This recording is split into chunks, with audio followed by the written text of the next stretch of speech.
Comme ça, à cette hauteur-là, c'est suffisant et vous le bougez un petit peu pour pas qu'il crame. Plus haut, Abdel. Si vous le gâchez,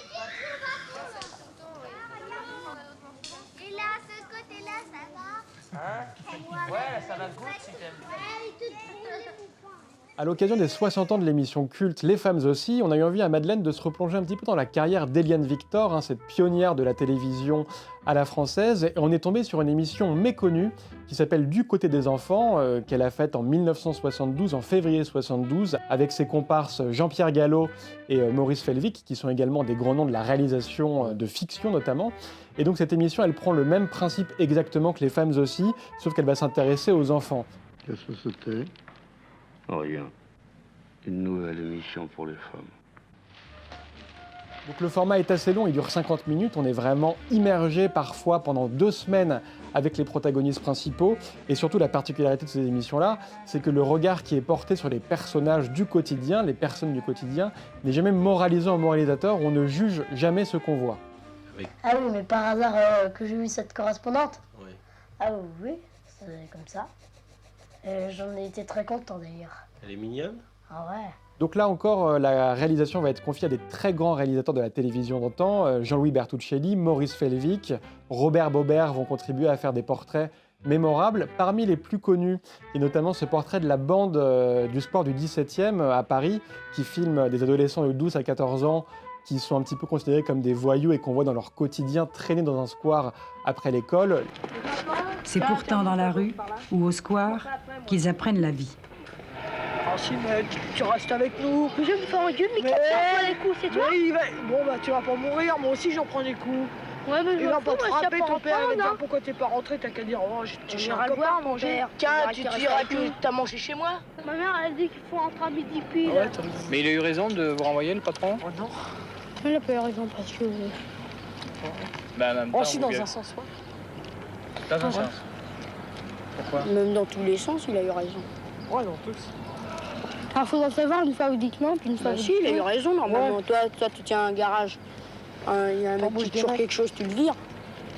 Ah ouais, alors, c'est normal. Parce que s'il commence par des chewing-gums, il finira par la caisse. Voilà.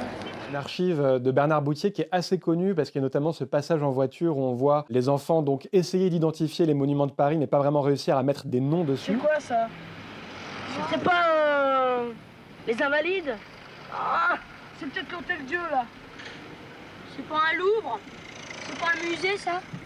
Pas le musée Grévin? Ah ouais, la conciergerie. Ah ouais, ça cool. Ah ouais, J'ai visité, moi, là-dedans. C'est là où elle a été mise en tôle, Jeanne d'Arc.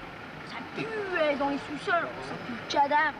Voilà, donc c'est une émission dont on se lasse jamais, notamment pour la gouaille des enfants et des adolescents qui sont interrogés. Autre moment important et connu de l'émission, c'est le premier épisode en fait où des personnes vont vraiment aller interroger en classe les enfants sur leur rapport à la liberté, à l'autorité. Et là, on a parfois des moments pépites dans les réponses. Mais elle est peut-être normale cette autorité, non? Ah, moi, je crois pas. Moi, je trouve pas.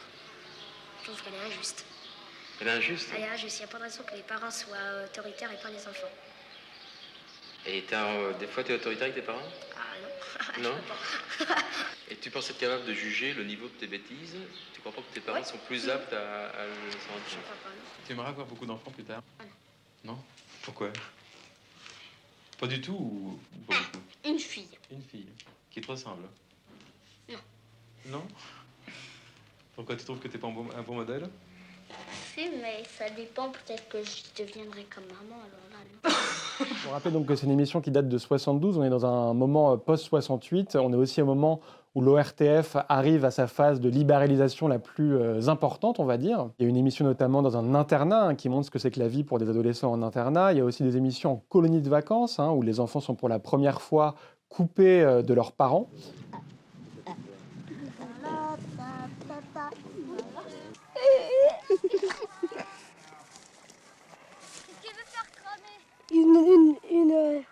Une sauterelle.